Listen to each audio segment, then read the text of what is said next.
jalur transportasi udara, kita kemarin mendapat ganja sebesar 90 kg.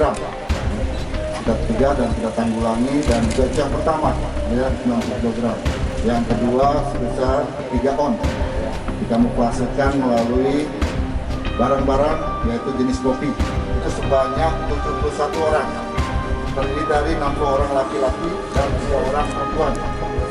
Kami selaku TNI berkomitmen untuk membantu tugas Polri, sinergi dan kolaborasi bersama-sama dalam mencegah, meniadakan atau mengurangi bahaya dari penyebaran narkotika apapun jenisnya.